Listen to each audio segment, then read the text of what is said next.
नमस्कार दोस्तों, मैं Deepchand Sharma Deepchand education YouTube channel में आपका हार्दिक स्वागत करता हूं। दोस्तों, फिर से मैं आपके सामने एक नई क्लास, एक तरोताज़ा क्लास लेके हाजिर हूं। और दोस्तों, आज का हमारा टॉपिक है trial balance and rectification of errors. दोस्तों, बहुत ही अच्छा टॉपिक है और इस टॉपिक से जो कॉमर्स पीजीटी एग्ज़ाम्स होती है और जो आरपीएससी के द्वारा फर्स्ट ग्रेड की एग्ज़ाम कंडक्ट करवाई जाती है, इस टॉपिक से बहुत ही बढ़िया क्वांटिटी में पर्सन पुटअप किए जाते हैं और बहुत ही बढ़िया पर्सन इस टॉपिक से पुटअप किए जाते हैं। दोस्तों, जो आज के सेशन है, उस सेशन में आरपीएससी के द्वारा जो विगत भर्ती परीक्षा हुई है आरपीएससी फर्स्ट ग्रेड की, उसमें जो ट्रायल बैलेंस और रेक्टिफिकेशन ऑफ एरर्स से जो क्वेश्चन पुटअप किए गए हैं, उन क्वेश्चनों को आज सॉल्यूशन देखेंगे। और आपको दोस्तों मैं कहना चाहूँगा कि आप इन क्वेश्चन से बड़े ही ध्यान से देखिए और किस तरीके से आरपीएससी का इस टॉपिक से क्वेश्चन पुटअप करने का ट्रेंड रहता है और क्या आगे ट्रेंड रह सकता है, इसका भी आपको एक आइडिया लग जाएगा। तो दोस्तों, इस चैप्टर को चालू करने से पहले और आज के सेशन चालू करने से पहले मैं आपको बताना चाहूँगा कि दोस्तों, हमारे द्वारा आरपीएससी फर्स्ट ग्रेड की एक टेस्ट सीरीज़ आयोजित करवाई जा रही है, जो एक विशेष टेलीग्राम ग्रुप के माध्यम से आयोजित करवाई जा रही है। दोस्तों, हमारे द्वारा आरपीएससी फर्स्ट ग्रेड के topic wise test series provide करवाई जा रही है। दोस्तों, उसमें टोटल 4300 प्लस प्रश्नों का आपको एक सुनियोजित तरीके से टॉपिक वाइज सॉल्यूशन करवाया जाएगा और अभ्यास करवाया जाएगा, जिससे कि आप की सिलेक्शन की तैयारी बहुत ही अच्छी हो सके और आपका सिलेक्शन कंफर्म हो सके। तो दोस्तों, टेस्ट सीरीज़ के बारे में जानकारी, यदि आप अधिक जानकारी चाहते हो तो डिस्क्रिप्शन बॉक्स में हमारा टेलीग्राम का लिंक दिया गया है, आप उसको ज्वाइन कर सकते हो, या हमारे हेल्पलाइन नंबर 8562042803 पे कॉल या व्हाट्सअप मैसेज कर सकते हो। तो दोस्तों, शुरू करते हैं आज का सेशन। और दोस्तों, शुरू करते हैं आज का फर्स्ट क्वेश्चन। तो फर्स्ट क्वेश्चन चालू करने से पहले दोस्तों, मैं आपको बताना चाहूँगा कि एक बार मैं आपको ट्रायल बैलेंस के बारे में थोड़ा ब्रीफ नॉलेज दे देता हूँ। दोस्तों, ट्रायल बैलेंस क्या होता है कि एक तरीके से ट्रायल बैलेंस अपने जो अकाउंटिंग साइकिल होती है उसका पार्ट होता है। दोस्तों, कई बार आरपीएससी पूछ भी लेती है क्वेश्चन कि ट्रायल बैलेंस अकाउंटिंग साइकिल का पार्ट होता है, अर्थात लेखांकन चक्र का भाग होता है या नहीं है। आरपीएससी ने ये क्वेश्चन पुटअप किया गया है। तो दोस्तों, मैं आपको बताना चाहूँगा कि ट्रायल बैलेंस लेखांकन चक्र का भाग होता है। आपको कभी भी ऐसे नहीं देखना है कि ये लेखांकन चक्र का भाग नहीं होता है।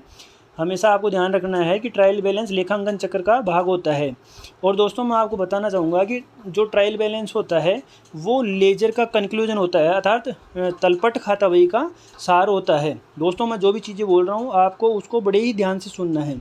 ये चीज़ें आपके डायरेक्ट एग्जाम में पूछी जाएगी और ये जो चीज़ें मैं आपको बोल रहा हूँ वो वेरी मोस्ट परीक्षा की दृष्टि से काफ़ी महत्वपूर्ण है। तो दोस्तों, मैं बताना चाहूँगा आपको, ट्रायल बैलेंस किसी भी निश्चित तिथि को खाता बही की गणितीय शुद्धता की जांच करने के लिए खातों के शेष की एक सूची या तालिका होती है। क्या होती है दोस्तों? खाता बही की गणितीय शुद्धता, अर्थात जो खाता बही में लेजर में जो अकाउंट पोस्ट किए गए हैं उनको जो गणितीय शुद्धता, जो उनके ट्रांजैक्शन वैल्यू है वो सही तरीके से पुटअप की गई है या नहीं की गई है, इसको चेक करने के लिए हम ट्रायल बैलेंस का उपयोग में लेते हैं। और दोस्तों, मैं आपको बताना चाहूँगा कि जो ट्रायल बैलेंस होती है वो लेजर में ओपन किए गए जो अकाउंट होते हैं उनके शेषों अर्थात बैलेंस की एक तरीके से एक सूची होती है, एक सारणी होती है। एक दोस्तों, ये कोई किसी प्रकार का खाता नहीं होता है, ये एक सूची है। दोस्तों, ये विशेष ध्यान रखना है आपको। दोस्तों, मैं आपको बताना चाहूँगा कि इसमें खातों के योग और शेष को लिखे जाते हैं, क्योंकि दोस्तों ट्रायल बैलेंस को बनाने की 3 विधियाँ होती है, योग विधि, शेष विधि और योग और शेष विधि। दोस्तों, जो योग विधि होती है उसमें जो लेजर में कोई भी जो भी खाता खोला गया है उसके डेबिट बैलेंस का डेबिट साइड का योग ट्रायल बैलेंस के डेबिट साइड में पुटअप किया जाता है और क्रेडिट साइड का जो टोटल होता है वो ट्रायल बैलेंस के क्रेडिट साइड में पुटअप किया जाता है। और दोस्तों, जो शेष वाली बैलेंस मेथड होता है दूसरा, उसमें दोस्तों लेजर में जो खाते ओपन किए जाते हैं उन खातों के शेष को बैलेंस अर्थात जैसे यदि डेबिट का बैलेंस क्रेडिट से ज़्यादा है तो जो दोनों का अंतर है वो ट्रायल बैलेंस के डेबिट साइड में लिख दिया जाता है। इस प्रकार दोस्तों। और तीसरी होती है योग और शेष विधि। दोनों तो दोस्तों जो थर्ड विधि है, तीसरी विधि है, उसमें योग और शेष वाले जो मैंने आपको बताया उन दोनों का यूज़ करके ट्रायल बैलेंस का निर्माण किया जाता है। दोस्तों जो भी मतलब व्यापारी है या फर्म है तो उसमें मतलब ट्रायल बैलेंस का ऐसे कोई निश्चित टाइम शेड्यूल नहीं होता है कि कब ट्रायल बैलेंस बनाया जाएगा। तो दोस्तों आप अपनी स्वेच्छानुसार जब भी मासिक हो या त्रैमासिक हो या वार्षिक रूप से ट्रायल बैलेंस को बना सकते हो। कि जब भी आपको लेजर की मतलब गणितीय शुद्धता को चेक करना हो कि अपने द्वारा जो लेजर बनाया जा रहा है उसमें कोई ट्रांजैक्शन वैल्यू का डिफेक्ट तो नहीं है, तो इस चीज़ को आप चेक करने के लिए कभी भी अपनी मतलब आवश्यकता अनुसार हो तो वो मासिक त्रैमासिक वार्षिक रूप से आप इसको बना सकते हैं। दोस्तों एक्चुअली में होता क्या है, तलपट का निर्माण लिपि के शुद्धियों को पता लगाने के लिए किया जाता है। क्योंकि जैसे लिपि की अशुद्धि मतलब जैसे लिपिक ने करना था डेबिट उसको कर दिया क्रेडिट, लिखना था 2000 लिख दिया 3000, ऐसा जो भी मतलब क्लरिकल टाइप की जो भी एरर होती है उनको पता लगाने के लिए ट्रायल बैलेंस का निर्माण किया जाता है दोस्तों। लेकिन मैं आपको कहना चाहूँगा कि जो ट्रायल बैलेंस है वो खाता बही की गणितीय शुद्धता की जांच तो करता है, लेकिन ये नहीं है कि ट्रायल बैलेंस का यदि बैलेंस मिल गया तो ये कन्फर्म नहीं है कि ट्रायल बैलेंस में मतलब अपने लेजर में अपने खातों में कोई अशुद्धि नहीं है। अर्थात जो ट्रायल बैलेंस होता है वो खातों की शुद्धता का अकाट्य प्रमाण नहीं है। एक तरीके से गणितीय शुद्धता की जांच करने के लिए जनरल व खाता बही में खुले हुए खातों की गणितीय शुद्धता की जांच करने के लिए इसको ट्रायल बैलेंस को उपयोग में लिया जाता है, लेकिन इसको खातों की शुद्धता का अकाट्य प्रमाण नहीं मान सकते। अर्थात ट्रायल बैलेंस का बैलेंस बराबर डेबिट और क्रेडिट का बैलेंस मैच करने के बाद में भी ये पॉसिबल है कि खातों में अशुद्धियाँ रह सकती है। तो दोस्तों आज का ये आगे इसका क्वेश्चन लेंगे और मैं आपको बताना चाहूँगा कि फर्स्ट अपना क्वेश्चन है तलपट के मिलान को प्रभावित नहीं करने वाली अशुद्धि है। देखो दोस्तों कितना अच्छा क्वेश्चन है और ये आरपीएससी के द्वारा पूछा गया है। The error which does not affect the agreement of trial balance. तो दोस्तों इसका बताना चाहेंगे कि इस प्रश्न में पूछा गया है कि तलपट के मिलान को प्रभावित नहीं करने वाली अशुद्धि है। तो दोस्तों पहला ऑप्शन है सैद्धांतिक अशुद्धि। दोस्तों सैद्धांतिक अशुद्धि ये होती है कि जो आयगत प्रकृति के लेन देन होते हैं उनको पूंजीगत प्रकृति का कर देना या पूंजीगत प्रकृति के जो लेन देन होते हैं उनको आयगत प्रकृति का मान लेना, ऐसी यदि कोई एरर होती है तो उसको सैद्धांतिक अशुद्धि कहते हैं। और ऐसी किसी भी अशुद्धि मतलब रेवेन्यू नेचर के को कैपिटल नेचर का मान लेना या कैपिटल नेचर के ट्रांजैक्शन को रेवेन्यू नेचर का मान लेना, इस तरीके से की जो अशुद्धि होती है, जो एरर होती है, उससे ट्रायल बैलेंस पे कोई भी इफेक्ट नहीं पड़ता है। क्योंकि जो डेबिट में अमाउंट जाना है वो डेबिट में चला जाता है और जो क्रेडिट में जाना है वो क्रेडिट में चला जाता है। एक तरीके से रेवेन्यू और कैपिटल नेचर के जो खाते हैं वो प्रभावित होते हैं और उससे तलपट का मिलान प्रभावित नहीं होता है और तलपट का मिलान बराबर हो जाता है। तो इसलिए सैद्धांतिक अशुद्धि से तलपट का मिलान प्रभावित नहीं होता है। और सेकंड ऑप्शन है खतौनी की अशुद्धि। तो दोस्तों एरर ऑफ पोस्टिंग, तो दोस्तों इससे हाँ ज़रूर बिल्कुल तलपट प्रभावित होता है। और तलपट में जो खतौनी में यदि किसी प्रकार की अशुद्धि कर दी है, पोस्टिंग में किसी प्रकार की अशुद्धि कर दी है तो उससे ट्रायल बैलेंस में इफेक्ट पड़ जाता है और उसमें अंतर आने लग जाता है। गलत पक्ष में खतौनी अर्थात जैसे दोस्तों लेजर में कोई किसी खाते की पोस्टिंग करनी थी, उसके डेबिट साइड में पोस्टिंग करनी थी और गलती से हमने उसके क्रेडिट साइड में पोस्टिंग कर दी तो इससे ट्रायल बैलेंस में अंतर आ जाएगा। और लास्ट ऑप्शन है आंशिक मूल की अशुद्धि, एरर ऑफ पार्टियल ओमिजन, अर्थात आंशिक मूल की अशुद्धि नहीं है, आंशिक भूल की अशुद्धि है।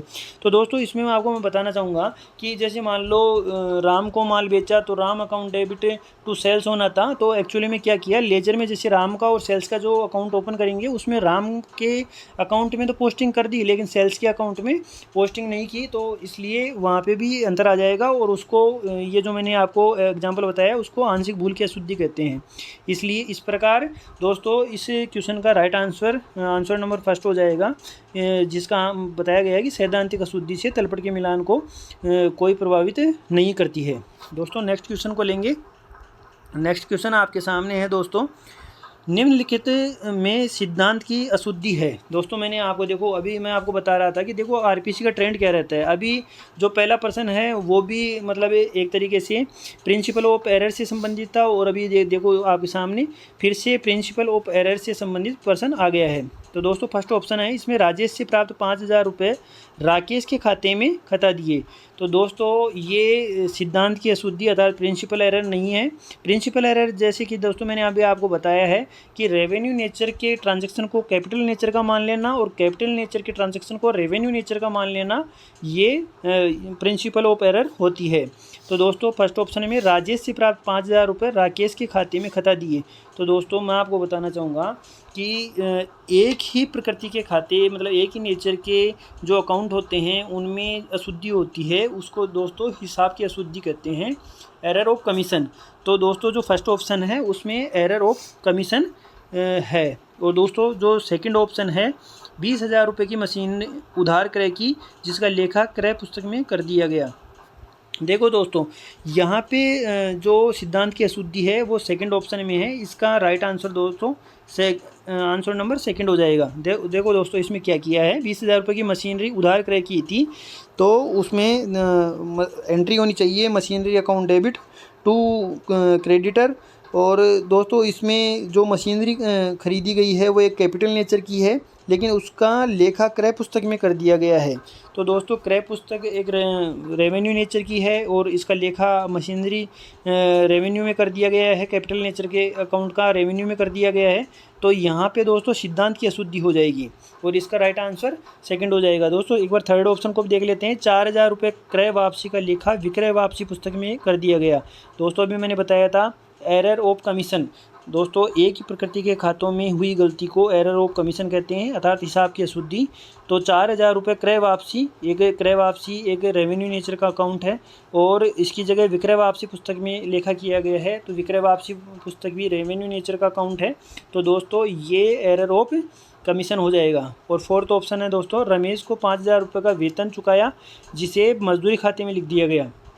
दोस्तों फोर्थ ऑप्शन में भी एरर ऑफ कमीशन है, क्योंकि दोस्तों जो वेतन है सैलरी अकाउंट है वो एक नॉमिनल अकाउंट है और दोस्तों जो मजदूरी है वो भी नॉमिनल अकाउंट है। तो दोस्तों एक ही नेचर के अकाउंट में गलती हुई है, इसलिए यहाँ फोर्थ ऑप्शन में भी एरर ऑफ कमीशन हो जाएगा। तो दोस्तों इस क्वेश्चन का राइट आंसर नंबर सेकेंड हो जाएगा। नेक्स्ट क्वेश्चन है दोस्तों आपके सामने, नेक्स्ट क्वेश्चन लेंगे दोस्तों। नेक्स्ट क्वेश्चन है दोस्तों, देखो ध्यान से देखना, बहुत ही अच्छा प्रश्न है दोस्तों ये। 20,000 रुपये के लिए राम से खरीदा गया माल का लेखा विक्रय बही के माध्यम से किया गया, यह अशुद्धि उत्पन्न करेगी। देखो दोस्तों इसमें बताया गया कि 20,000 रुपये से राम से खरीदा गया माल अर्थात, देखो दोस्तों मैं आपको बताना चाहूँगा कि ये प्रश्न कहना चाह रहा है, एक बार आप मान लो ये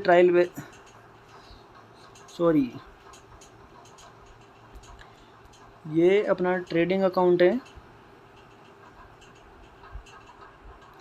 तो दोस्तों ट्रेडिंग अकाउंट में है बता रखा है इसमें 20,000 रुपये के लिए राम से खरीदा गया माल। तो दोस्तों राम से माल खरीदा है तो इधर परचेज होके इधर होता 20,000 रुपये, लेकिन दोस्तों क्या अशुद्धि की गई है, खरीदे गए माल का लेखा विक्रय बही के माध्यम से किया गया। तो एक तरीके से दोस्तों सेल्स परचेज बुक में इसकी एंट्री होनी थी और इसका लेखा सेल्स बुक्स में कर दिया गया। तो एक तरीके से आप इसको ट्रेडिंग अकाउंट से भी समझ सकते हैं कि होना था अकाउंट में लेखा परचेज साइड में, मतलब परचेज में होना था डेबिट साइड में, और दोस्तों इसका लेखा कर दिया सेल्स क्रेडिट साइड में कर दिया। तो दोस्तों एक तरीके से जो क्रेडिट साइड है उसमें 20,000 रुपये डेबिट में लिख दिए वो अंतर, और जो 20,000 रुपये लिखना था सेल्स में वो अंतर। तो दोस्तों टोटल 40,000 रुपये से अपने ग्रॉस प्रॉफिट बढ़ जाएंगे। तो दोस्तों इस प्रकार इस क्वेश्चन का राइट आंसर नंबर फर्स्ट हो जाएगा। इससे सकल लाभ में वृद्धि होगी। दोस्तों जो एरर हो रही है 20,000 रुपये के लिए राम से खरीदे गए माल का लेखा विक्रय बही के माध्यम से किया गया, तो इस अशुद्धि से दोस्तों ग्रॉस प्रॉफिट में अपने मतलब इंक्रीज हो जाएगा ग्रॉस प्रॉफिट। नेक्स्ट क्वेश्चन दोस्तों आपके सामने है, तलपट की शुद्धता जांच के लिए बनाया जाता है। अच्छा, तलपट किसकी शुद्धता की जांच के लिए बनाया जाता है? तो दोस्तों इसमें फर्स्ट ऑप्शन है खाता बही का शेष, स्थिति विवरण के शेष, आय विवरण शेष और नगद प्रवाह विवरण शेष है। दोस्तों मैं आपको बताना चाहूँगा कि तलपट खाता बही के शेष की शुद्धता, अभी मैंने आपको शुरू में ब्रीफ में बताया था कि खाता बही के जो शेष होते हैं, लेजर अकाउंट्स बैलेंस होते हैं, उनका शुद्धता के लिए तलपट का निर्माण किया जाता है। तो दोस्तों इसका राइट आंसर नंबर फर्स्ट हो जाएगा। नेक्स्ट क्वेश्चन है दोस्तों आपके सामने, तलपट शेष के लिए निम्न में से कौन सा सही है? पहला ऑप्शन है स्थिति विवरण के शेषों को सूची बनाकर लिखता है, अर्थात तलपट में स्थिति विवरण के शेषों को सूची बनाकर लिखता है। बिल्कुल नहीं दोस्तों, ये तो रॉन्ग है। सेकंड ऑप्शन है लेखों के शेषों की सूची बनाकर लिखता है। थर्ड ऑप्शन है ये वित्तीय विवरण का एक प्रकार है। और फोर्थ ऑप्शन है ये लेखांकन चक्र का एक हिस्सा है। तो दोस्तों मैं आपको बताना चाहूँगा इस क्वेश्चन का right answer option number second है। देखो दोस्तों, इसमें ऑप्शन नंबर सेकंड में लिख रखा है कि लेखों के शेषों की सूची बनाकर लिखता है, it list down the balance of accounts. हाँ दोस्तों बिल्कुल सही है, क्योंकि ये अकाउंट्स लेखों की जो अपने खाते होते हैं उनकी सूची बनाकर एक तरीके से ट्रायल बैलेंस एक सूची या एक तालिका होती है, एक सारणी होती है, और इसमें अकाउंट्स के जो बैलेंस होते हैं उनको पुटअप किया जाता है। और थर्ड ऑप्शन में बताया गया है ये वित्तीय विवरण का एक प्रकार है। नो दोस्तों, ट्रायल बैलेंस वित्तीय जो फाइनेंशियल स्टेटमेंट होते हैं उनका पार्ट नहीं होता है। फोर्थ ऑप्शन है दोस्तों ये लेखांकन चक्र का हिस्सा नहीं है। तो दोस्तों मैंने अभी आपको शुरू में ही बताया था कि ट्रायल बैलेंस होता है वो लेखांकन चक्र का हिस्सा होता है। तो फोर्थ ऑप्शन तो वैसे ही रॉन्ग हो गया और थर्ड ऑप्शन भी रॉन्ग है। तो दोस्तों इसका राइट आंसर नंबर सेकंड हो जाएगा। नेक्स्ट क्वेश्चन की तरफ चलते हैं दोस्तों। नेक्स्ट क्वेश्चन है आपका, देखो दोस्तों इस टाइप के क्वेश्चन आरपीएससी के द्वारा बार बार पुटअप किए जाते हैं। तो दोस्तों ऐसे प्रश्नों को आपको विशेष ध्यान देने की ज़रूरत है। दोस्तों ऐसे प्रश्नों में आपको ध्यान देना है कि इसमें देखो एक फर्म के तलपट में निम्न सूचनाएं दी गई है। डूबत ऋण 3000 रुपये, डूबत ऋणों के लिए आयोजन 10,000 रुपये, देनदार 1 लाख रुपये, समायोजन। और इसमें जो ट्रायल बैलेंस के अलावा दोस्तों समायोजन दिए गए हैं। डूबत ऋण 1000 रुपये, देनदारों पर डूबत ऋणों के लिए आयोजन कीजिए 5% की दर से। तो लाभ हानि खाते में दर्शाई जाने वाली राशि होगी। देखो दोस्तों आरपीएससी के द्वारा ऐसे प्रश्न बहुत बार पुटअप किए जाते हैं। तो दोस्तों ऐसे प्रश्नों को किस प्रकार हल करना है आप देखिए दोस्तों, जो ट्रायल बैलेंस में सूचनाएं दी हुई होती है वो दोस्तों पहले से एडजस्टेबल होती है। तो दोस्तों जैसे इसमें ट्रायल बैलेंस में दिया गया है कि डूबत ऋण 3000 रुपये है और डूबत ऋणों के लिए आयोजन 10,000 रुपये है और देनदार 1 लाख रुपये है। तो दोस्तों मैं आपको बताना चाहूँगा कि डूबत ऋण 3000 रुपये जो ट्रायल बैलेंस में देनदार 1 लाख रुपये दिए हुए हैं उनमें ऑलरेडी लेस हो चुके हैं। और जो डूबत ऋणों के लिए आयोजन है वो भी देखो दोस्तों बेड डेट्स के लिए जो प्रोविज़न बनाया जाता है वो डेटर्स में ही बनाया जाता है, आप सबको पता है। तो डूबत ऋणों के लिए जो आयोजन है 10,000 रुपये वो भी ऑलरेडी 1 लाख रुपए में से लेस हो चुका है। और ये जो देनदार 1 लाख रुपए के दिखाए गए हैं अपने को ट्रायल बैलेंस में शो किए गए हैं वो डूबत ऋण 3000 और जो अपने बेड डेट्स का प्रोविज़न है 10,000 रुपये उसको लेस करने के बाद में दिखाए गए हैं। और दोस्तों जो समायोजन है ये ट्रायल बैलेंस के बाद दिया गया है, एडजस्टमेंट है, ये अपने को अभी इसका एडजस्टमेंट करना बाकी है। समायोजन में दिया गया है दोस्तों डूबत ऋण के लिए 1000 रुपये, देनदारों पर डूबत ऋणों के लिए आयोजन कीजिए 5% की दर से।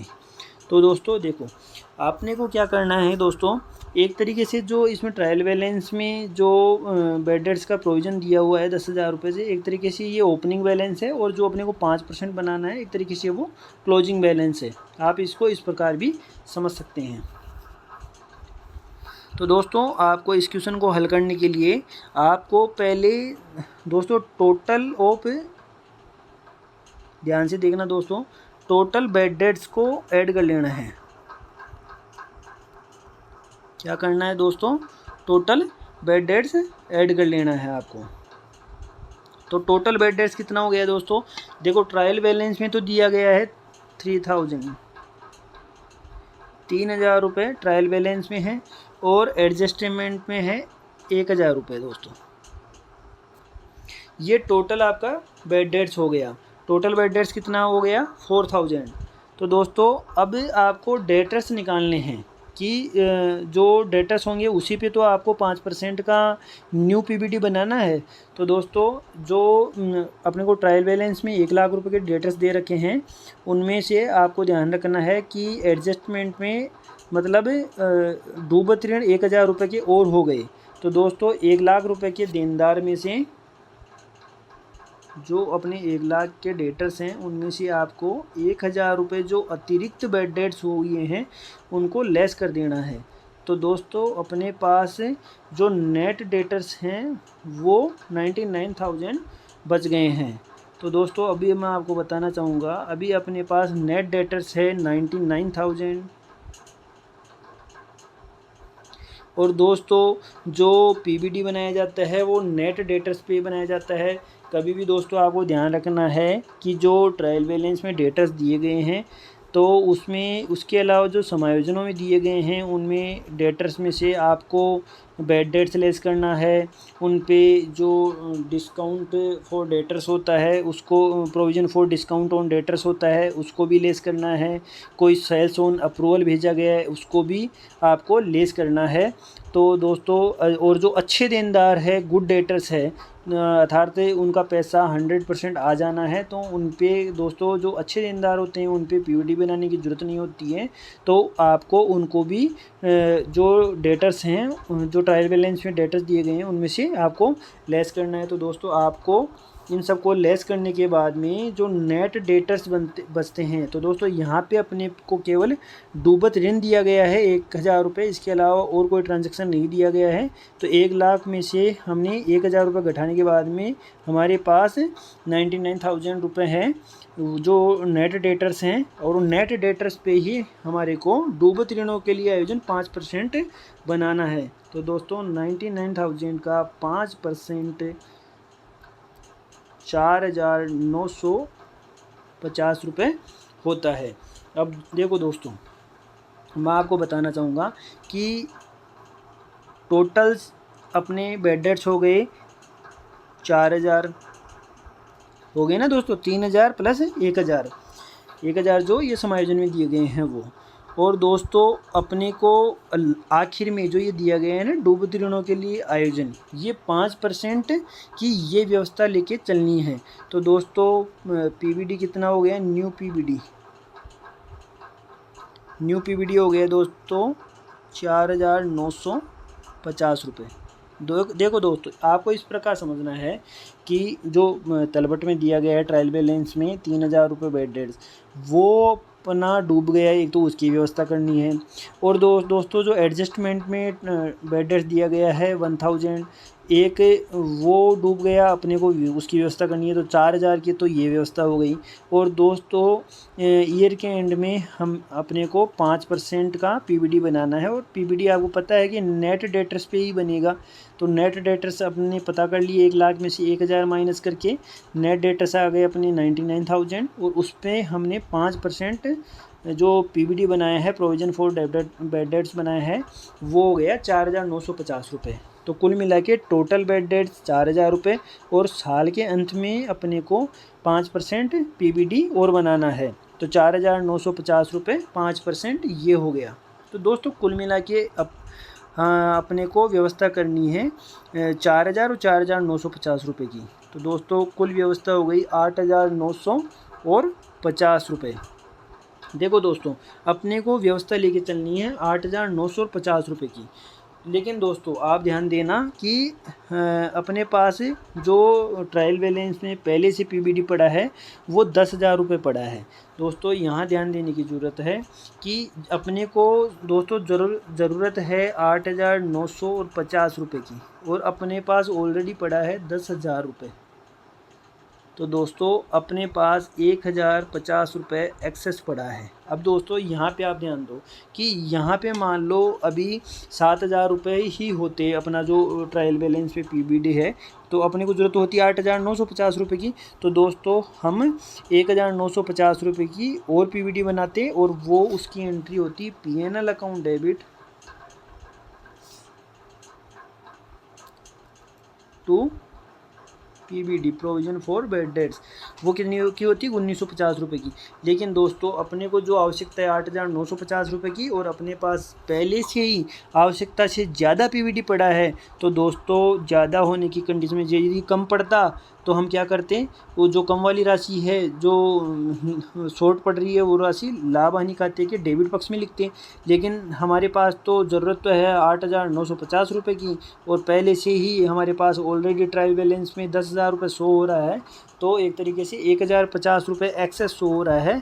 तो उनको दोस्तों लाभ हानि खाते के क्रेडिट साइड में लिख देंगे, क्योंकि ये हमारे पास एक्सेस है। और यदि दोस्तों कम पड़ता तो जो P&L अकाउंट है उसके डेबिट साइड में लिखते, लेकिन हमारे पास ज़्यादा है तो इसलिए P&L अकाउंट के क्रेडिट साइड में 1,050 रुपये लिख देंगे। तो इस प्रकार दोस्तों इस क्वेश्चन का राइट आंसर नंबर 4 होगा। आशा है दोस्तों आप लोगों को समझ में आया होगा। यदि आपको फिर भी यदि समझ में नहीं आ रहा तो आप एक बार वीडियो को बैक कीजिए और इसका आंसर दोबारा देखिए। नेक्स्ट क्वेश्चन है दोस्तों आपके सामने। देखो दोस्तों, एक नई क्रय की गई मशीन को स्थापित खर्चे को मशीन खाते में नाम किया गया। देखो दोस्तों बहुत ही अच्छा प्रश्न है। देखो दोस्तों, जब अपने कैपिटल नेचर की कोई संपत्ति खरीदी जाती है तो दोस्तों उसको स्थापित करने के जो खर्चे होते हैं, उसको अपने जो अपनी कंपनी वगैरह है या अपना जो बिजनेस पैलेस है वहाँ तक लाने के जो खर्चे होते हैं, उसको जो रेडी टू पुट यूज़ तक अर्थात मतलब उसको एक तरीके से चालू स्थिति में लाने के लिए जो खर्चे किए जाते हैं, चाहे संपत्ति पुरानी खरीदी गई हो या संपत्ति नई खरीदी गई हो, उसको यूज़ में लेने तक के जो खर्चे किए जाते हैं उनको दोस्तों कैपिटल नेचर का खर्चा माना जाता है। और जो असेट्स से परचेज़ की गई है उसी में से ऐड करके उसको असेट्स अकाउंट में डेबिट किया जाता है। तो एक नई क्रय की गई मशीन को स्थापित करने के जो खर्चे हैं, उसको एस्टेब्लिश करने के जो एक्सपेंसेज होते हैं वो सैलरी अकाउंट में डेबिट होते हैं और सैलरी अकाउंट में इस पर्सन में डेबिट किए गए हैं। तो दोस्तों इसमें किसी भी प्रकार की त्रुटि नहीं है, ये बिल्कुल राइट जो ट्रांजैक्शन किया गया है कि मशीन अकाउंट में खर्चे जो एस्टेब्लिश के खर्चे थे उनको मशीन अकाउंट में डेबिट करना था। और उन्होंने मशीन अकाउंट में, देखो इसमें साफ साफ लिख रखा है मशीन खाते में नाम किया गया है, तो मशीन खाते में उन्होंने डेबिट किया है। तो इस प्रकार दोस्तों इस क्वेश्चन में किसी भी प्रकार की कोई त्रुटि या कोई एरर वगैरह नहीं है। तो दोस्तों इसका राइट आंसर हो जाएगा आंसर नंबर 1। नेक्स्ट क्वेश्चन की तरफ चलेंगे दोस्तों।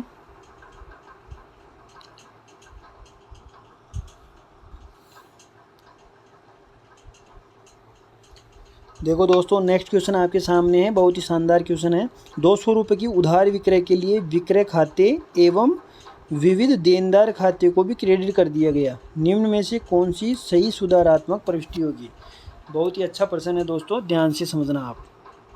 देखो दोस्तों 200 रुपये की उधार विक्रय के लिए विक्रय, देखो दोस्तों ऐसे प्रश्नों में आपको पहले क्या करना है, आपको राइट एंट्री और रॉन्ग एंट्री दोनों करके देख लेनी है दोस्तों, फिर उसके बाद में ही उसका एडजस्टमेंट हो पाएगा। तो दोस्तों इस प्रश्न में बोला गया है कि 200 रुपये की उधार विक्रय, अर्थात 200 रुपये का इसमें उधार विक्रय किया गया है दोस्तों। पहले आपको इसकी एंट्री करनी है। तो दोस्तों उधार विक्रय की एंट्री होगी डेटर्स अकाउंट,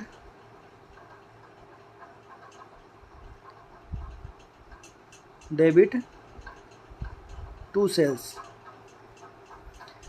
उधार विक्रय की एंट्री क्या होगी दोस्तों, debtors account debit to sales, और कितनी है 200 रुपये की। ये दोस्तों सही एंट्री है, राइट एंट्री है।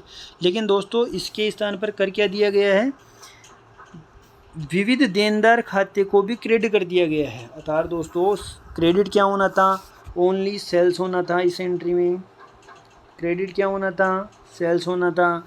लेकिन इन्होंने क्या किया, मतलब सेल्स को तो क्रेडिट किया ही किया, विविध देनदार अर्थात सन्ड्री डेटर्स खाते को भी क्रेडिट कर दिया। ये लो दोस्तों,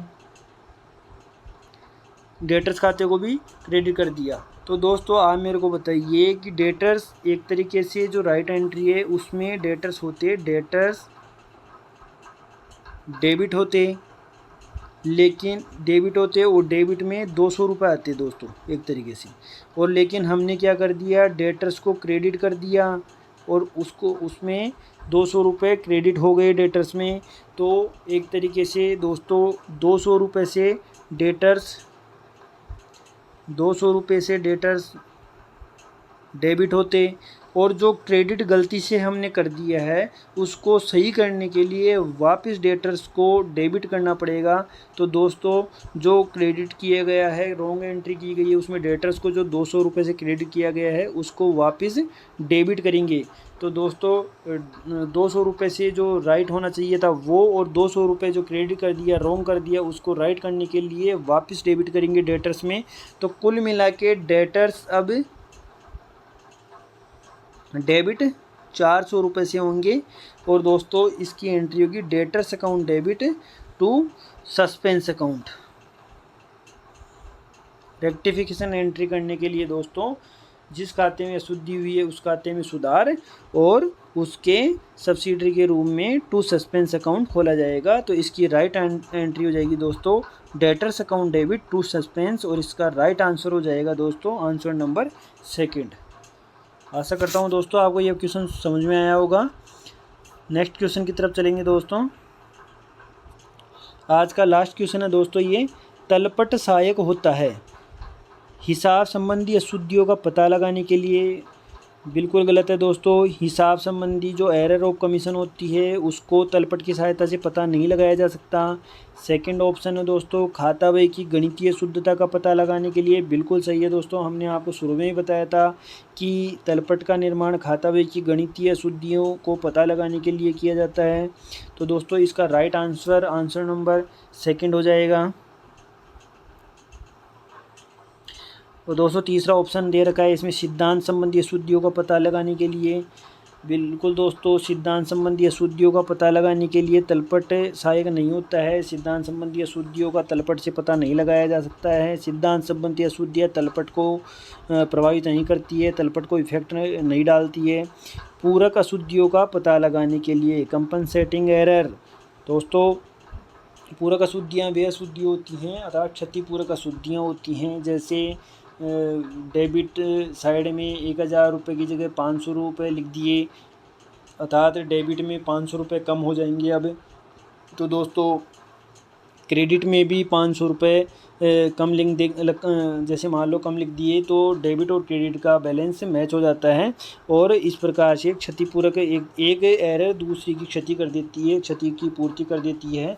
तो दोस्तों उसमें ट्रायल बैलेंस में फिर कोई अंतर नहीं आता है। तो इस प्रकार तलपट खाता बही की गणितीय शुद्धता का पता लगाने के लिए हेल्प करता है। तो इस क्वेश्चन का दोस्तों राइट आंसर आंसर नंबर 2 हो जाएगा।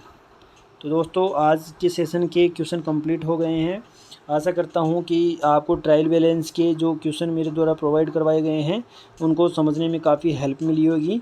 और ऐसे क्वेश्चनों को दोस्तों बार बार आप सोल्व कीजिए, बार बार आप सोल्व करोगे ऐसे क्वेश्चनों को तो आपको ट्रायल बैलेंस की क्वेश्चन करने में काफ़ी हेल्प मिलेगी। थैंक यू वेरी मच दोस्तों। पढ़ते रहिए, बढ़ते रहिए, और हमारे चैनल को लाइक कीजिए, शेयर कीजिए, सब्सक्राइब कीजिए। Thank you very much.